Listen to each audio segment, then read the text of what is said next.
Po'y manalangin. O aming Diyos, kami po'y lumalapit sa inyo at patuloy na humihingi ng iyong pagtuturo sa amin. Alam namin, Panginoon, kung wala ang ministeryo ng Banal na Espiritu, ang kanyang pagpapaliwanag, ang iluminasyon na kanyang kayang ibigay sa amin, na siyang maibibigay lamang ng Banal na Espiritu. Alam namin na ang lahat ng gagawin namin ay walang halaga at walang may dudulot. Ngunit kung ang iyong Banal na Espiritu ang gagawa, alam namin, Panginoon, ang lahat ng pagpapalakas, ang lahat, Panginoon, ng biyaya, ang lahat din ng pagtutuwid, at ang aming mga kagalakan ay magiging tiyak. Kaya nga, ang pag-asa namin ay sa gawa ng Banal na Espiritu. Kaya nga, Panginoon, Ikaw ang tunay na magbigay ng kaliwanagan sa iyong salita upang ang mga makasalanan ay iyong i-conquer at ang iyong mga saints ay iyo ring i-comfort at encourage. Ito ang aming dalangin sa pangalan ni Kristo Jesus. Amen. A blessed Lord's Day po, mga kapatid, sa bawat isa. Brothers, alam po natin na ang Pilipinas po ay may average na bagyo na 20 typhoons per year. And this is what we expect. Just this month, yung ika-16, si Pipito, ay meron na po. Naglandfall na sa ating bansa. And we are expecting still for more. At kapag nanalanta po ang mga bagyong ito, alam natin na madami pong tinutumba ito, madami itong sinisira at binubuwal ng mga bagay sa ating bansa. Bahay, ari-arian, mga poste. And then hindi rin po spared dito yung mga puno, hindi ligtas. Pero alam niyo po ba, nakakatuwang malaman na meron po palang isang puno na kayang makatindig, kayang maging matatag sa gitna ng bayo ng hangin at malakas na bagyo, at ito po pala ay ang puno ng niyog or the coconut tree. Ordinary trees can only withstand signal number 1 or 40 to 60 kilometers per hour na wind speed, pero ang coconut tree o ang puno ng niyog ay kaya po palang mag-withstand hanggang sa category 3 na mga bagyo o hanggang signal number 3. And even, some say, in a pristine condition ng coconut tree, it can stand a category 4 typhoon hanggang 195 kilometers per hour na wind speed. And one of the reasons, sabi ng mga scientifico, is not because the coconut tree is just slender, kasama yan, at nagbe-bend ito, but because of its root system. The root system of the coconut tree is both deep and wide. Ang top root ng coconut tree ay umaabot hanggang 6 feet deep, pero alam niyo po ba yung kanyang secondary root o yung lateral root niya ay umaabot hanggang 30 feet wide. And so, it is resilient, matatag ito sa gitna man ng bayo ng bagyo at malakas na hangin. Mga kapatid, ganito din dapat ang mga Kristiyano. Kapag tayo din po ay dadaanan ng mga bagyo ng kritisismo, at kapag tayo ay binayo ng hangin ng mga paninira at mga hindi patas na paratang o akusasyon sa atin, tulad po ng puno ng niyog, ang mga ugat ng integridad natin, katapatan at sinseridad ay dapat ding lumalago ng malalim at malawak. Christians, when faced with the storms of slander and unfair criticism, we should make sure that our roots of integrity and godly sincerity must grow deep and must spread wide. At ito mismo, mga kapatid, ang makikita natin na ipinamuhay ni Apostol Pablo at inihalimbawa niya nang siya'y dumaan mismo sa mga false accusation. Notice in verse 12, mapapansin ninyo, ginamit ni Pablo yung salitang simplicity and godly sincerity. Automatic, makikita na natin na may intensyon si Pablo na i-address o sagutin dito. Payak na pamumuhay, ang sabi niya, at makadiyos na sinseridad. Let me read verse 12. For our boast is this, our conscience or the testimony of our conscience, that we behave in the world with simplicity and godly sincerity, not by earthly wisdom, but by the grace of God, and supremely so towards you. Dito, dinidiin ni Pablo sa mga taga-Korinto yung payak at sinsero at tapat niyang pamumuhay. Sa harap nila, namuhay si Pablo ng walang pag-iimbot, ng walang deception o anumang mga ill motives sa kanila. Payak, it means transparent. Napakaganda nung salitang yon sapagkat pinapakita dito na walang tinatago si Pablo. Siya ay genuine. Kaya kung ano man ang akusasyon na sasabihin sa kanya, I am transparent, I was transparent, I was sincere, and with all godly sincerity towards you. Now, maalala natin, ang konteksto, di ba, ng 2 Corinthians ay ito ay katatapos lamang ng 2 ginanap ni Pablo matapos ng isang painful visit sa kanila at matapos ng isang painful letter na pinadala niya sa kanila.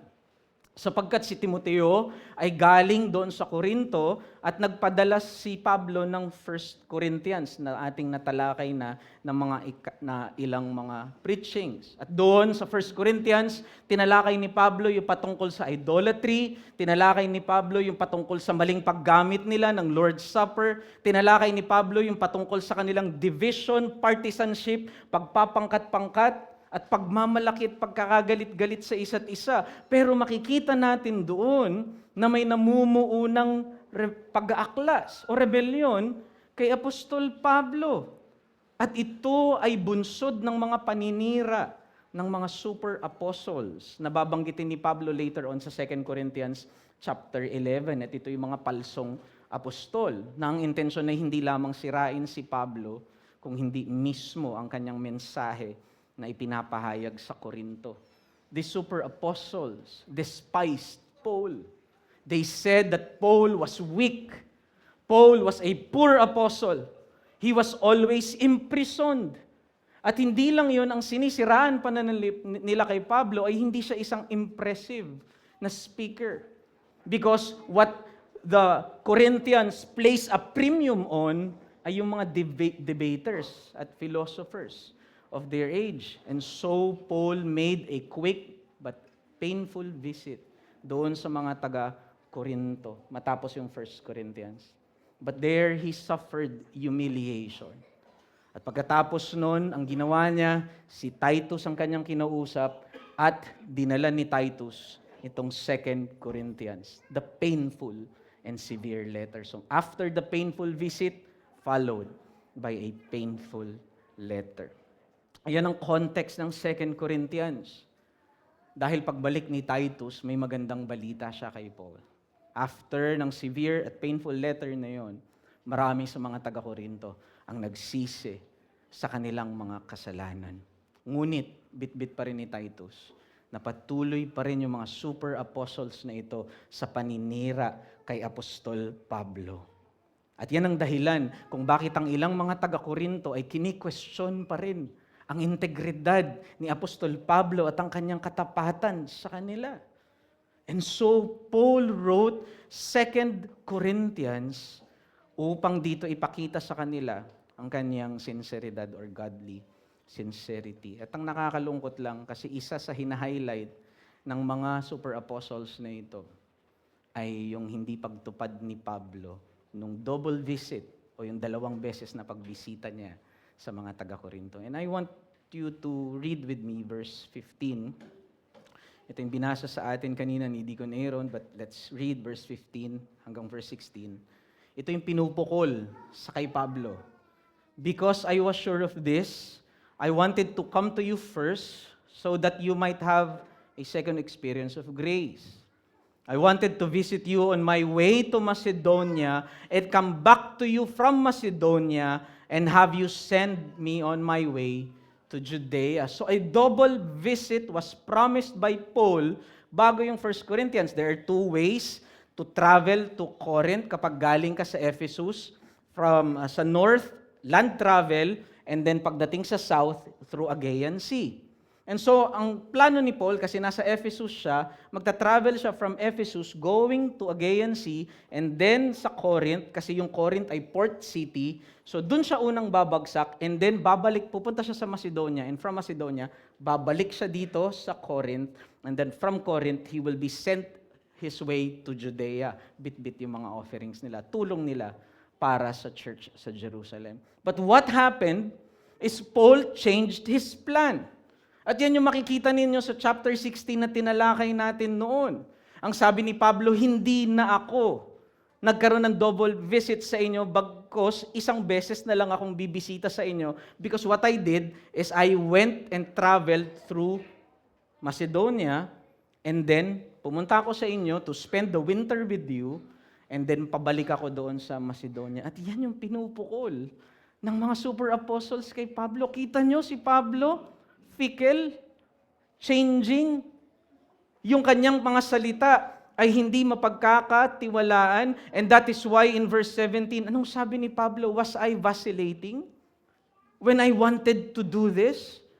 Do I make my plans according to the flesh, according to worldly wisdom, saying yes, yes, and no, no at the same time? Napakaganda ng word picture na yon. Kasi ang sinasabi doon ni Pablo na yung yes, yes at no, no ay nanggagaling sa iisang bibig, and we call that double tongue.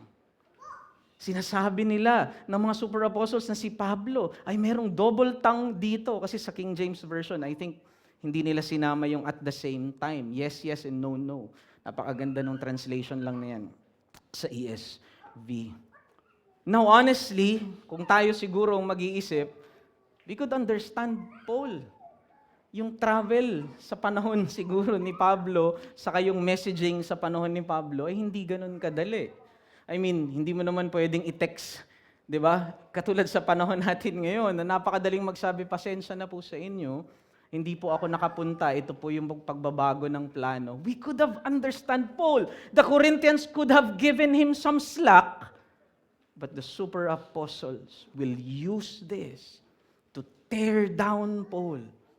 At yung mga bayo ng kanilang mga akusasyon, ang gusto nila na magpabagsak sa apostol na ito. Ngunit ang apela ni Pablo sa kanila ay iisa lamang. At ano yun? The testimony of his conscience. That he lived with them with sincerity and godly simplicity. Namuhay siya ng tapat sa kanilang harapan. And that is why in verse 18, Paul said, as surely as God is faithful, our words to you is not yes and no. Napakaganda nun. Mamaya titignan natin. Ang ganda nun sinabi ni Pablo doon, as surely as God is faithful. Kinonect ni Paul yung kanyang honesty sa very nature ng Diyos. And we will focus on that. Pero makikita nyo lang dito, napakaganda ng sinabi ni Pablo, and our words to you are not yes or no. Yun ba yung sinabi ni Paul? No. Ang sabi ni Paul, it is not yes and no. Because it is legitimate to say no. If your no is no, and if your yes is yes. Pero ang sabi ni Pablo dito, ni minsan, hindi ko pinagsabayan, hindi naging deceitful, hindi nagkaroon ng anumang bahid ng pag-iimbot ang pamumuhay ko sa inyo. And that is why Paul said that there is two boasting here in verse 12 and 14. Ang sabi niya, our only boast is this. And this is also your boast for us. Kung meron kayong dapat ipagmalaki sa akin at ako rin ay may dapat ipagmalaki sa inyo, ito ay ang dahil ito sa Diyos ng katotohanan at Ebanghelyo ng katotohanan. At dahil dyan, lumalakad din tayo at namumuhay sa katotohanan. And I just want you to see kung paanong diniin ito ni Paul, yung sinseridad na ito in verse 12. Ang sabi ni Paul, we behaved in the world with sincerity and godly simplicity, with simplicity and godly sincerity. Pero ang ganda nung dinuktong niya doon, and supremely so towards you. Kino-compare ni Paul dito. Comparative yung ginagamit ni Paul dito ng word. Ang sabi niya, kung meron na akong sinseridad na pinakita sa mundo, ito yun. Pero ang sabi ni Pablo, pero higit yung sinseridad na pinakita ko sa inyo. If there is an ounce of sincerity that I have demonstrated in the world, I gave more abundant sincerity towards you. Because that's the very word, yung supremely perecitores. Ang ibig sabihin doon is out of measure. Kung nagkaroon ako ng demonstration ng sincerity sa inyo, yung katapatan ay sa mundo, yung katapatan na pinakita ko sa inyo is out of measure. Dahil si Pablo, maaaring hindi nga siya kahangahangang tagapagsalita. Maaaring lagi nga siyang nakukulong at isa siyang mahirap na apostol at mahina. Ngunit pagdating sa sinseridad at katapatan, si Pablo ay nanagana sa kanila at siya ay naging mayaman. Mga kapatid, ito ang nagtindig kay Pablo, ang kanyang integridad. At ito ang nagpanatiling matatag sa kanya sa gitna ng anumang mga maling paratang na ibinato sa kanya. And I believe, therefore, this is the point of our text this morning. Ang matapat na pamumuhay ni Pablo, ang naging tanggulan niya sa mga maling paratang sa kanya ng mga palsong apostol at bintang ng mga taga-Korinto. At alam niyo po mga kapatid, ito'y totoo din sa atin. Sapagkat ang mundo at ang mga kaaway ng Ebanghelyo ay laging pupukol din sa atin ng mga palsong paratang at ng mga bintang sa ating kaliwat kanan dahil tayo tapat sa Ebanghelyo ni Kristo at dahil tayo ay mga tagasunod ng Panginoong Hesus. Christ said in John 15:20, "No servant is greater than his master. If they persecuted me, they will also persecute you." At maaaring nararanasan mo ito ngayon sa trabaho bilang isang mananampalataya. Dahil ikaw ay hindi nakikisama sa maling gawin ng iyong mga kasama sa opisina. Hindi ka sumasang-ayon sa kanilang mga gustong gawin. They shortchange things. They shortcut things. Hindi nila ginagawa ito ng tapat. At dahil dyan may mga persecution ka o paninira ka na tatanggapin sa kanila. O marahil sa trabaho, ay sa iyong eskwelahan bilang isang estudyante. And even sa iyong mga kaibigan, dahil ikaw ay nakikita nilang tapat sa Panginoon at sa Ebanghelyong iyong pinapahayag. O minsan mga kamag-anak, may mga bagay ka na hindi nag-agree sa kanila sapagkat hindi yan ang conviction mo bilang mga mananampalataya. Tatanggapin at tatanggapin mo ang mga paninirang ito ng mundo upang ikaw ay buwagin, upang ikaw ay sirain. Ngunit tandaan mo tulad ni Pablo, ang katapatan at integridad mo kay Kristo, ang matibay mo ding sanggalang sa panahon ng mga palsong akusasyon laban sa iyo. Dahil ang tanong lagi ay hindi kung makakaranas ba tayo ng mga maling paratang. That's not the question. Ang tanong lagi ay kung makaranas na tayo ng aktual na bintang at palsong paratang. Kaya bilang mga tagasunod ni Kristo, dapat lagi nating tiyakin na ang ugat ng integridad natin at katapatan natin ay patuloy na lumalalim at lumalawak kay Kristo. Upang dumaan man ang mga bagyo ng akusasyon, mananatiling nakatindig tayo sa katotohanan ni Kristo bilang mga tapat na patotoo ng Ebanghelyo. And so this morning, mga kapatid, ito lamang ang mensahe na nais kong iwan sa atin. Tandaan po natin, ang apila ng isang matapat na mananampalataya ay ugat ng pagtindig na hindi kayang buwagin ng mga palsong paratang at paninira. Ngunit ang tanong sa atin ay paano ba in-exemplify? Paano ba ipinamuhay ni Pablo itong ganitong uri ng tapat na pagtindig? Dalawang bagay, mga kapatid. First, he was truthful at all times. And second, he was faithful at all cost. Paul was truthful at all times in speech, and Paul was faithful at all cost in his life and conduct. So una mga kapatid, tapat sa lahat ng panahon. Truthful at all times. Now, nais ko pong makita po natin dito mga kapatid na hindi po sariling reputasyon ni Apostol Pablo ang pangunahing concern niya dito. Hindi po ang dinidepensahan ni Pablo dito ay ang kanyang sariling kapakanan o integridad. Dahil karugtong ng paninira sa kanya, kailangan nating makita ay ang mismong pagsira din ng mga super apostles sa mensahe na bitbit niya. Kapag sinira mo ang mensahero, kasabay nito ay masisira mo na rin ang mensahe na bitbit niya. Meaning, there is a greater thing at stake here. And the greater thing at stake here is the next great charge. And the next great charge is not only that Paul is deceitful, the gospel is also deceitful. Ngunit ang nakakagulat lamang dito, mga kapatid, ay ang ginamit ni Pablo mismo na paraan upang itindig at depensahan ang kanyang sarili is the very gospel that he preached. Ito yung balak nilang siraan, ngunit nung sumulat siya sa mga taga-Korinto, itong mensahe rin ng Ebanghelyo ang kanyang ginamit upang dito itindig ang kanyang integridad. Makikita nyo dito, inumpisahan niya ito sa Father. Sa Father, sa Ama. Verse 18, Paul said, "As surely as God is faithful, our word to you has not been yes and no."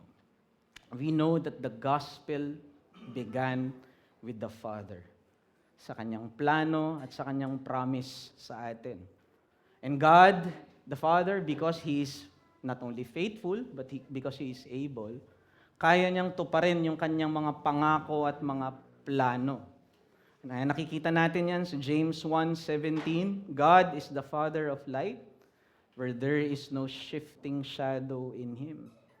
He brought us forth with the word of truth. Notice, napakaganda lang nun ang sinabi na yun ni James. John 1:17, sabi ni James doon, James 1:17, sabi ni James, God is the Father of light, where there is no shifting shadow. Ibig sabihin, hindi nagbabago ang Ama. Therefore, dahil ang Diyos ay hindi nagbabago, walang bagay siyang ipinangako na hindi niya tutuparin. Ibig sabihin ng Diyos ay mapagkakatiwalaan. Ngunit pansinin ninyo kung paanong kinonek ni James yung truthfulness ng Diyos sa gospel. Ang sabi niya, God is the Father of light where there is no shifting shadows. He brought us forth. He begotten us. We were born again with what? With the word of truth. And the word of truth, dalawa yung tinitignan doon ni James. Hindi lamang niya tinitignan yung word of truth as gospel, the cross of Christ, pero inattribute niya yung word of truth na yon sa pangako ng Father. In Genesis 3:15, that the seed of the woman will crush the head of the serpent. And so ang sinasabi dito ni James na dahil ang Diyos, ang Father ay tapat, lahat ng kanyang mga pinangako mula doon sa Genesis 3:15 pa lamang hanggang kay Abraham, that he will be a blessing to all nations through his seed, ay binigyang katuparan ng Diyos. And that is why the gospel is the word of truth. Hindi ba ito yung dahilan kung bakit sa Proverbs 6:16, yung lying tongue ay isa sa mga deadly sins? Ika nga, although wala yung name doon na deadly, pero yung 7 sins that the Lord hates is a lying tongue. Sapagkat yung pagsisinungaling ay laban sa kanyang kalikasan. Because God is the God of truth. And that is why dun sa binasa sa atin kanina sa 9th commandment, you shall not bear false witness. Ang law ay reflection ng karakter ng Diyos. Therefore, ang pagsisinungaling ay ang pagsalungat sa karakter ng Diyos. But notice, matapos ipakita dito ni Paul na ang Ebanghelyo ay nagsimula sa Ama, sa kanyang plano at pangako. In verse 19, Paul said, "For the Son of God, Jesus Christ, whom we proclaimed among you was not yes and no. In Him it is always yes. For all the promises of God find their yes in Him, in Christ, and through Him we utter our Amen for the glory of God. Now, gusto ko lang makita ninyo na napakaganda ng translation dito sa ESV. Kasi sa King James, ang sinabi lang doon is, in Him, it is, for all the promises of God find their yes and Amen. Pero hindi ganun yung translation dito. Napakaganda. For all the promises of God find their yes in Christ. So pinapakita dito ni Pablo na lahat ng pangako ng Diyos na yon, that God is faithful, na ibibigay niya yung ating tagapagligtas, yung skull-crushing seed, sa pamamagitan ng pagtawag niya kay Abraham, kay Moses, kasama ng mga Israelites doon sa Egypt. Out of Egypt, I have taken and called my son. At yung son na yun tinutukoy niya is not immediately Israel, but ultimately, it is Christ that He called out of Egypt. At ang sabi niya, lahat ng iyon ay nagkaroon ng katuparan, ang lahat ng pangako ng Diyos ay nagkaroon ng katuparan. Kanino? Kay Kristo Jesus. It is in Him, in Christ, that we find our yes, God's promises as yes. Pero ang problema dun sa King James, ang tinranslate doon, it is in, for all the promises of God, find their yes and amen. Pero dito, ang ganda ng translation ng ESV, kasi pinaghiwalay nila yon. Because amen is a response. Amen is an expression of response. Pagtugon yun. Kaya ang maganda dito, na ginawa ng ESV, ay sinabi niya, pinapakita nila dito, that yes, all the promises of God find their yes in Christ, siya yung buong katuparan, and it is also through Him that we express our belief, our faith, our amen to the glory of God. Kasi yun yung gospel. Na lahat ng mga plano at pangako ng Diyos ay nagkaroon ng katuparan kay Kristo Jesus, yes in Him, and it is through Him also that we utter our faith, our amen to the glory of God. Meaning Christ is the fulfillment of all gospel promises. Christ embodies in Himself the fullness of God's honesty, sincerity, faithfulness, and truthfulness. Kung gusto nating makita yung katapatan ng Diyos, kung gusto natin makita yung pagiging totoo ng Diyos, tignan mo yung krus. Tignan natin si Kristo. Sapagkat kay Kristo makikita natin na kinatawan niya ang lahat ng pagiging tapat ng Diyos sa atin, because He is truth Himself. And that is why in John 14:6, Christ said that I am the way, the truth, and the life. And so, kung may kinakausap lamang ako dito ngayon sa umagang ito, na yung pangako ng kaligtasan ay hinahanap mo sa ibang mga bagay liban kay Kristo, gusto kong sabihin sa iyo at gamitin ng Diyos ang pangangaral na ito na nagkakamali ka, kaibigan. Kung hinahanap mo ang pangako ng kaligtasan ni Kristo sa mga mabubuting gawa, kaibigan, nagkakamali ka. Sapagkat ang sabi dito, all of God's promises find their yes in Christ. Huwag mong hanapin sa mga good works mo o pagsisimba mo ngayon yung kaligtasan. Huwag mong isipin na yung pangako ng kaligtasan ay makakamtan mo sa mga sarili mong gawa. No! Because Paul said, all the promises of God is only found in Christ. And so come to Him. Hindi sa pagsisimba mo, hindi sa mga mabubuting gawa mo. Kaya nga sa oras na ito, kung naririto ka at iniisip mo na kaya ka nagsisimba ay nag-iipon ka ng mabubuting gawa para kamtin mo yung pangako ng kaligtasan, nagkakamali ka, kaibigan. Kaibigan, baliktarin mo yan. Ang gawin mo ay lumapit ka kay Kristo at dahil natanggap mo na yung kaligtasan ni Kristo, kaya ka ngayon nagsisimba. Kaya ka ngayon nagpupuri sa Diyos.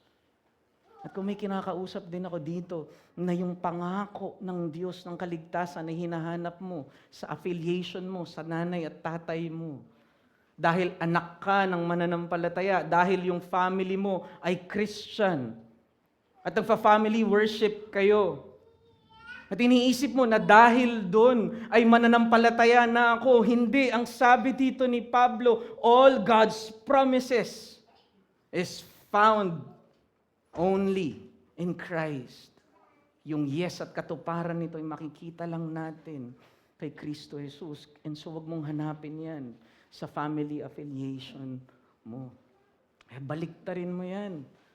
Na ngayon nakita mo na meron ka ng pangako ng kaligtasan kay Kristo. Kaya ka ngayon nagsisimba kasama ng iyong pamilya. Alam niyo po mga kapatid, napakaganda lang makita na ang sagot ni Pablo laban sa mga akusasyon at paratang sa kanya ay inugat niya hindi sa kanyang sarili. Hindi ho ba? Yung mga sagot ni Pablo at apila ni Pablo at depensa ni Pablo ay inugat niya sa katotohanan ng Ebanghelyo ang kanyang ipinahayag. Ang unang persona ng Trinidad ang nangako, at ang pangakong ito ay siya rin namang tinupad ng ikalawang persona ng Trinidad sa bugtong na anak. Ang Diyos sa Ebanghelyo ay tapat at hindi nagsinungaling.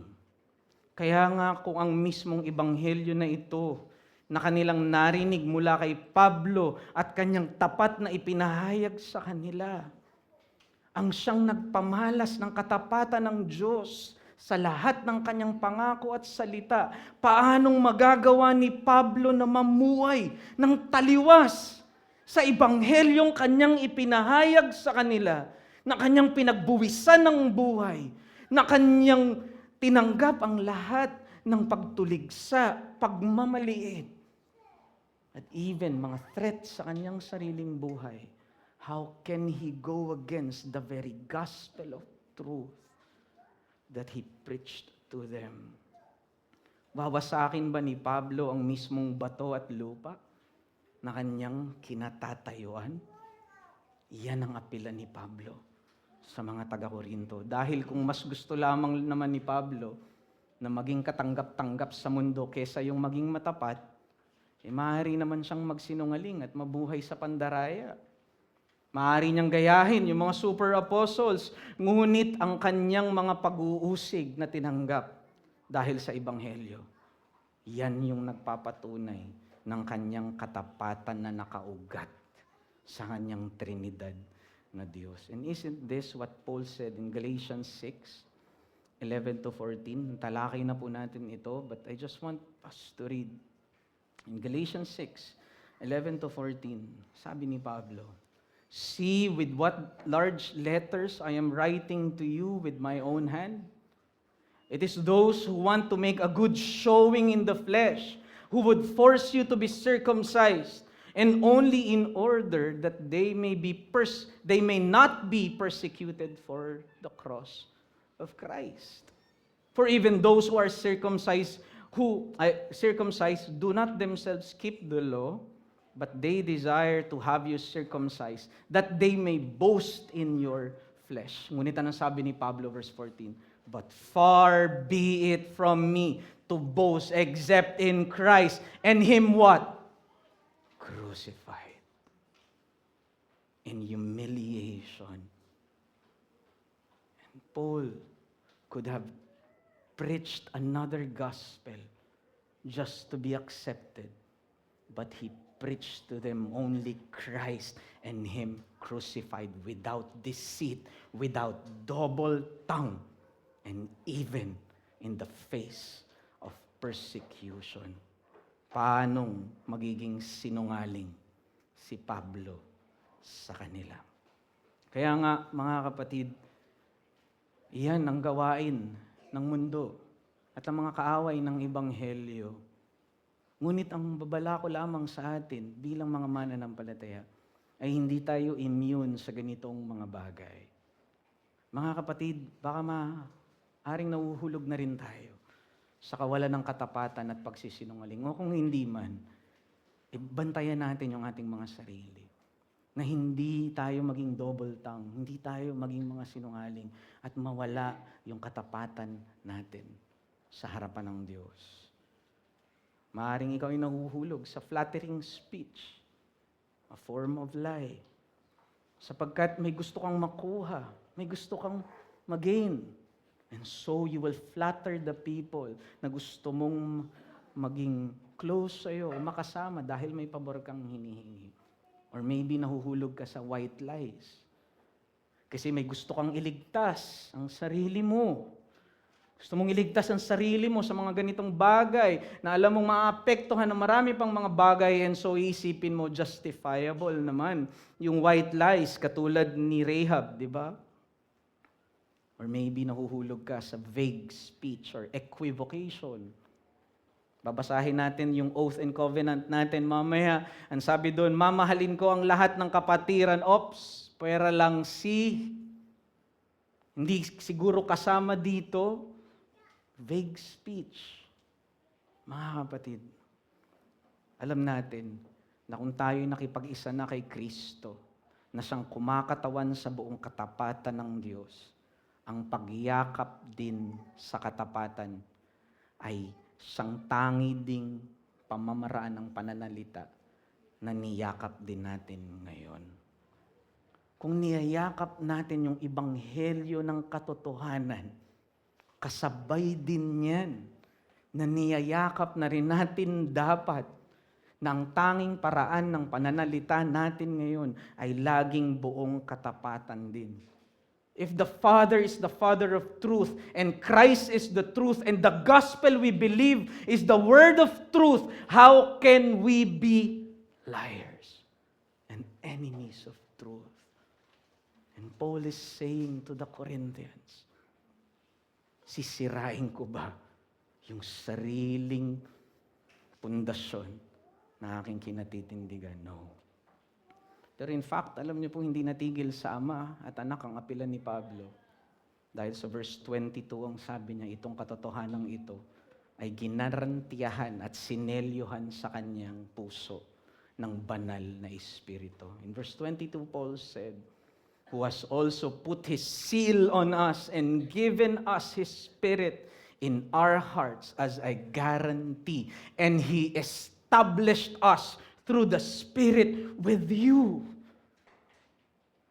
Ang sinasabi ni Pablo dito sa pamamagitan ng banal na Espiritu ng katotohanan, pinagtagni niya yung puso natin na makatotohanan. And therefore, kung alam nyo na naging tapat ako, makikita nyo yun dahil pare-pareho tayong pinagtagni ng Espiritu ng katotohanan sa isa't isa. At hindi natin maitatanggi yung sinseridad na meron tayo towards one another. And so we will see here two witnesses, dalawang saksi na tinawag ni Pablo para dumipensa sa kanya. Una, ang kanyang konsensya. At pangalawa, ang Trinidad na Diyos. Because in verse 12, anong sabi niya? This is our only boast, the testimony of our conscience. Una, ang konsensya ko. Pero pagdating sa verse 18 onwards, He called His triune God Himself to show the Corinthians that He was truthful at all times. Now, for someone to become a witness, kailangan, di ba, eyewitness ka at hearer ka ng lahat ng bagay na nagaganap. Tama? Ito yung sinasabi ni Pablo. Kaya kaya niyang tawagin yung banal na Trinidad bilang saksi ng kanyang katapatan sa lahat ng kanyang pananalita dahil una sa lahat ang pananalita niya ay ginawa niya sa presensya mismo ng banal na Trinidad. You see, para kay Pablo ang pagsisinungaling kasi ay hindi lamang simple, walang bigat at ordinaryong mga salitang binibigkas.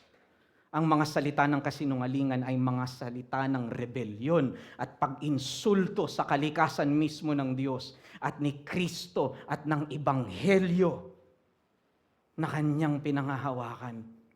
Lies are not just simple, weightless, and ordinary words we utter. Lies are rebellious words of insult, hurled against the very God of truth and against the gospel of truth. When we lie, brothers, we speak against God and we contradict the very gospel that we proclaim. And Paul will have none of that. Paul will have none of that. At ito yung kailangan nating maibalik, mga kapatid, sa ating mga puso at sa ating mga pananalita. Na ang pagsisinungaling ay paglaban at kasalanan una sa lahat sa Diyos at sa Ebanghelyo na ating ipinapahayag. Ito ay ang pagliligtas sa sarili natin at pag-una sa sarili nating kapakanan. At handa tayong ipagpalit kahit mismo ang persona at ang integridad ng ating Trinidad na Diyos at ng Ebanghelyo ng ating ipinapahayag. Kaya sa garden, wala man doon, hindi man clear doon na nagsinungaling si Adan. Sa garden, Adam broke the 9th command because he made God a liar when he chose sin. Imbis na yung realidad at katotohanan ng Diyos ang pinili niya, nagsinungaling siya. Kasi ang pinili niya ay kasinungalingan. Kaya nga ang challenge ko lang sa atin, mga kapatid, sa umagang ito, namamanhig ako, naway sanayin natin na sa bawat pananalita ay sinasambit natin ito una sa lahat sa presensya ng Diyos. Make sure that every word that comes from your mouth ay hindi ito sinasabi mo sa tao. Kung hindi una sa lahat, sinasabi mo ito sa presensya ng iyong Trinidad na Diyos, the Father of truth, Christ the truth, the Spirit of truth, and the gospel of truth. And with that, I believe you can call on God as your witness that your speech is truthful at all times. Mga kapatid, kapag sumamba tayo, di ho ba, hindi tayo gagamit ng mga kasinungalingan na mga salita. Can you ever worship God with words of lies? We will never do that. Hindi tayo gagamit ng mga sinungaling na pananalita kapag tayo tutungtong sa pulpitong ito o kahit tayo haharap sa Diyos. Ngunit mga kapatid, alam kong may pagkakaiba yung worship na formal sa ating araw-araw na pamumuhay. Pero tandaan natin, hindi nagbago ang Diyos na sinasamba natin sa mga ordinaryo na mga conduct or behavior na kinakandak natin sa isa't isa, sa family mo, sa trabaho mo, sa eskwelahan mo.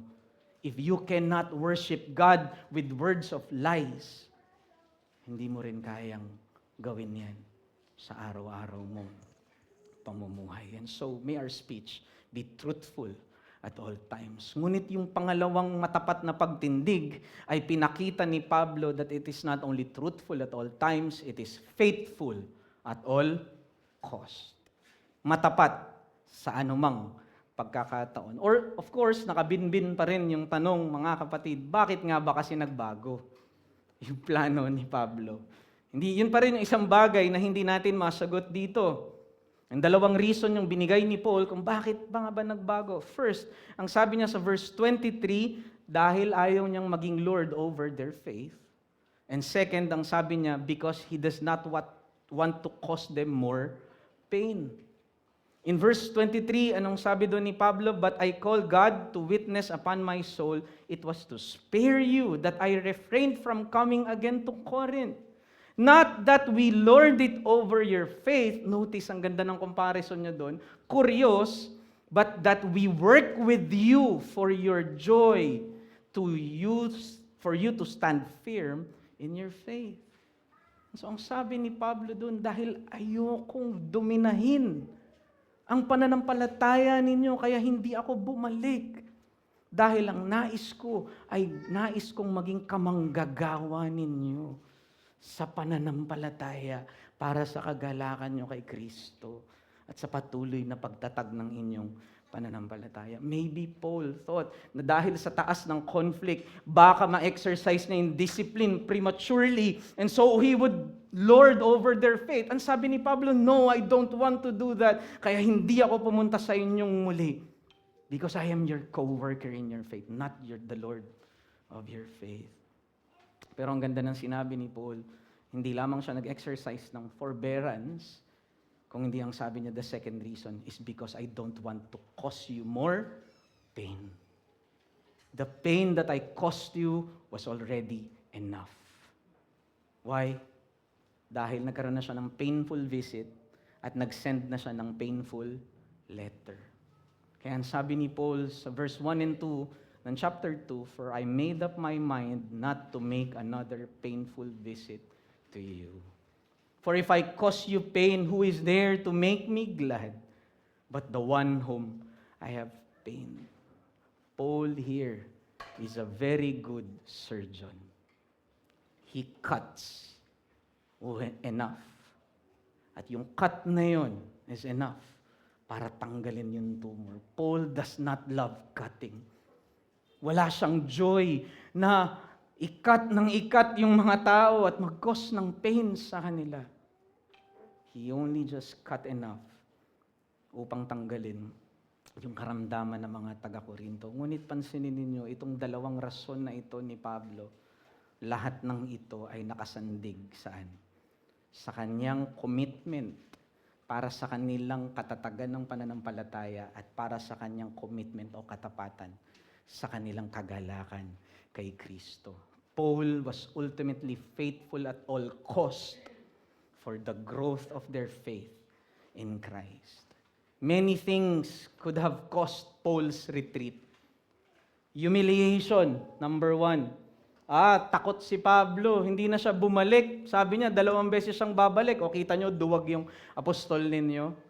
Second, it could have cost him the right to avenge himself and to defend himself.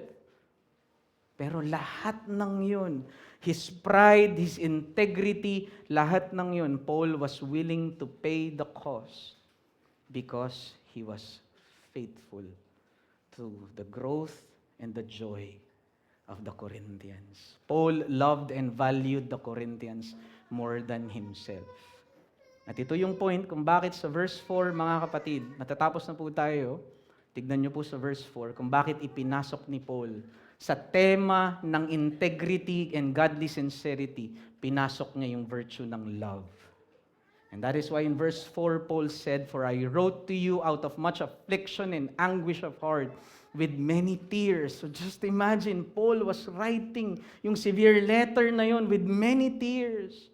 Not to cause you pain, but to let you know my love. No. Hindi my love, my abundant love for you. To let you know my abundant love for you. Dito makikita natin, mga kapatid, na yung katapatan pala ay nakaangkla sa pag-ibig at sa kawalan ng pusong makasarili at sa kawalan ng pag-ibig sa sarili. Ang matapat na pamumuhay ay nakasandig pala lagi sa pagnanais na maglingkod at unahin ang kapakanan ng iba kaysa sa sarili, katulad ng ginawa ng ating Panginoong Hesukristo. And that is why in Philippians 2, binasa natin doon, Paul also wrote there yung love ni Christ. Because in the greatest humiliation and greatest self-sacrifice and self-giving ni Christ, Christ demonstrated not only His truth and integrity, He there showed His great love.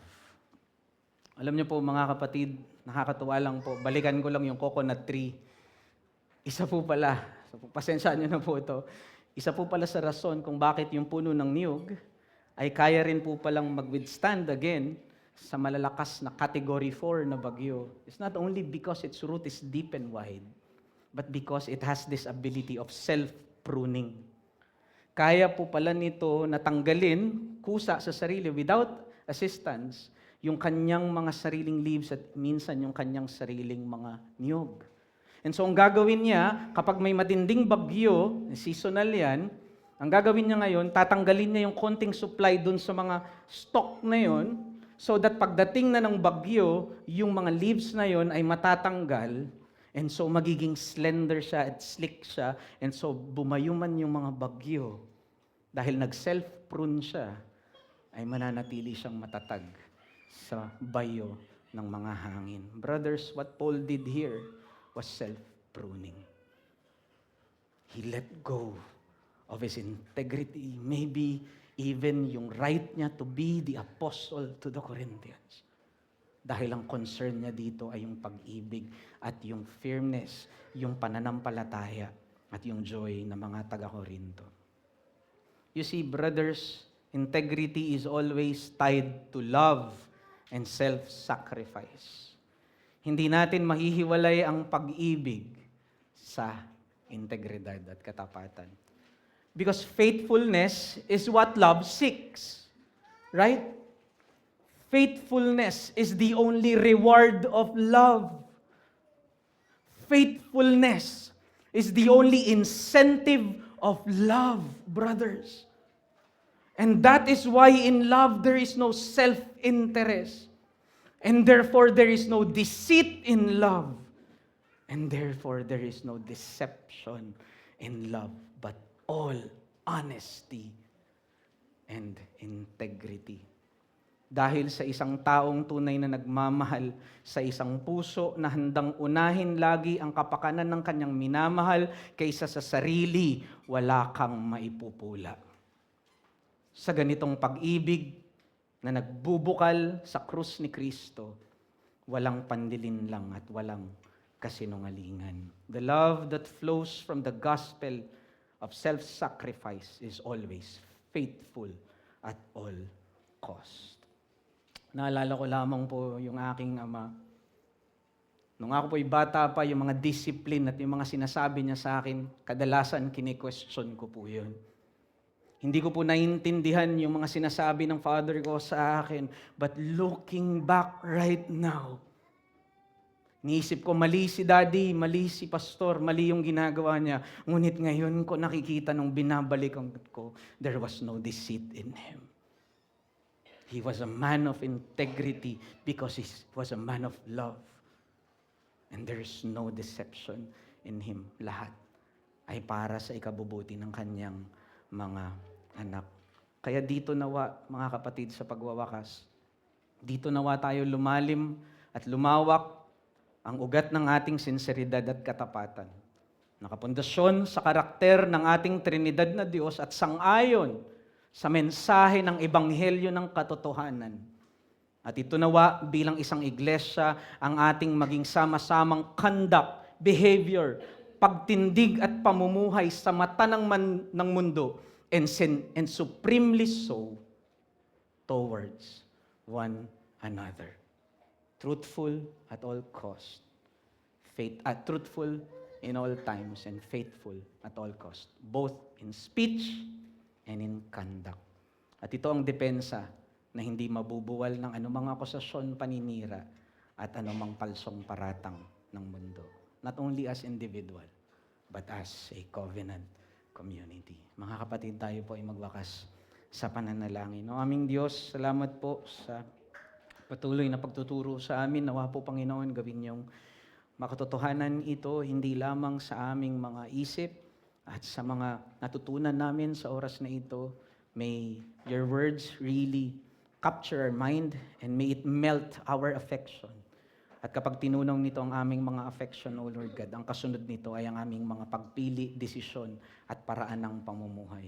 And so, Lord, from motive to action and way of life, ang maghari, Panginoon, ay ang Trinidad na Diyos at ang Ebanghelyo ng katotohanan. Sa iyo ang kapurihan sa pangalan ni Kristo Jesus. Amen.